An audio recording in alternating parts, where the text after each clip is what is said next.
उस मुद्दे की करेंगे जिसकी तरफ इस समय पूरे देश का ध्यान है, क्योंकि आज देश के उन करोड़ों नौजवानों के हक में एक बहुत बड़ा फैसला आया।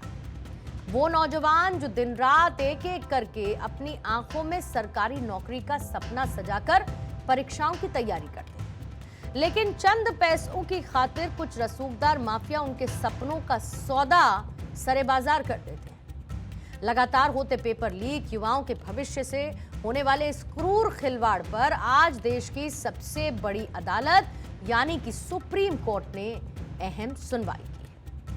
आज देश भर में कॉम्पिटिटिव और एकेडमिक एग्जाम्स में सामने आए पेपर लीक मामलों को लेकर सुप्रीम कोर्ट में दाखिल जनहित याचिका, जिसे PIL कहा जाता है, पब्लिक इंटरेस्ट लिटिगेशन, पर सुनवाई हुई है, जहां अदालत ने पेपर लीक के आरोपियों पर prevention of money laundering act यानी कि PMLA और बेनामी संपत्ति कानून के प्रावधान लागू करने की मांग पर एक नोटिस जारी किया है। सुप्रीम कोर्ट ने एक अहम याचिका पर सुनवाई करते हुए केंद्र सरकार और देश के सभी राज्य सरकारों को एक कारण बताओ नोटिस जारी कर दिया। अदालत ने साफ शब्दों में सरकार से जवाब मांगा है कि आखिर परीक्षा व्यवस्था को दीमक की तरह चाट रहे इन माफियाओं की रीढ़ की हड्डी तोड़ने के लिए अब तक कोई ठोस प्रहार क्यों नहीं किया गया।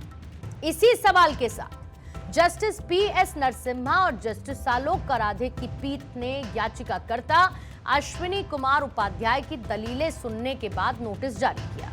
उस नोटिस के सवालों को आपके सामने रखने से पहले आपको यह भी बताती हूं कि इस याचिका में क्या मांगे अश्विनी उपाध्याय की तरफ से उठाई गई हैं। अब इस याचिका में हालिया नीट पेपर लीक समेत तमाम परीक्षा घोटालों का जिक्र किया गया।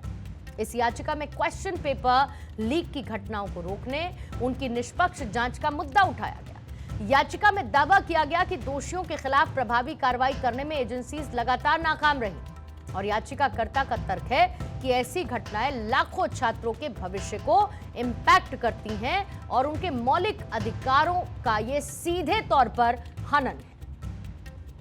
अब इस मामले पर सुनवाई के बाद सुप्रीम कोर्ट की तरफ से बहुत ही स्ट्रिक्ट शो कॉज नोटिस जारी किया गया।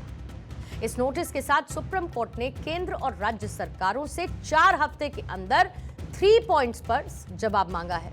अब इस नोटिस ने ये जो नोटिस आया है, दिया गया है, इसमें कोर्ट ने सरकारों से क्या पूछा है। पहला ये पूछा कि क्या पेपर लीक में शामिल मास्टरमाइंड और आरोपियों के साथ साथ उनके परिवारों के सदस्यों की भी चल और अचल संपत्ति को पूरी तरह जांच कर जब्त किया जा सकता है। कोर्ट ने सरकारों से जवाब मांगा कि क्या ऐसे मामलों में सिर्फ सामान्य धोखाधड़ी की धाराएं लगाने की बजाय PMLA, बेनामी संपत्ति कानून और ब्लैक मनी एक्ट के तहत सख्त केस दर्ज किया जाना चाहिए। और कोर्ट ने इस मांग पर भी सरकारों का पक्ष मांगा कि पेपर लीक के दोषियों को मिलने वाली अलग अलग सजाएं एक साथ चलने की बजाय एक के बाद एक चलनी चाहिए। इसका मतलब यह है कि अगर 2 अपराधों में 7 साल की सजा मिली है तो वो 14 साल की जेल हो, ताकि अपराधियों में कानून का डर हो। इसके साथ ही याचिकाकर्ता और वकील अश्विनी कुमार उपाध्याय ने याचिका में स्टैंडर्ड क्वेश्चनियर और स्पेशल इन्वेस्टिगेशन प्रोसीजर और विशेष जांच प्रक्रिया तैयार करने की मांग की, क्योंकि उनका यह कहना है कि पेपर लीक जैसे मामलों की जांच में एक स्टैंडर्ड प्रोसीजर होने से जांच एजेंसीज को अहम पॉइंट्स पर तेजी से कार्रवाई करने में मदद मिलेगी। मतलब एक SOP होनी चाहिए। साथ ही ऐसे मामलों की सुनवाई भी समयबद्ध तरीके से विद द डेडलाइन, टाइमलाइन पूरी की जा सकेगी। हालांकि सुनवाई के दौरान यह साफ भी किया गया कि संसद से हाल ही में पास किए गए लोक परीक्षा संशोधन विधेयक 2026, जिसको हम एंटी पेपर लीक बताते हैं, इसमें सरकार ने एक समयबद्ध जांच का नियम पहले ही शामिल कर दिया है और इसीलिए वो इस मांग पर दबाव नहीं बना रहे हैं और अब उनका पूरा जोर है संपत्ति जब्ती और कड़े कानूनों को लागू करवाने पर।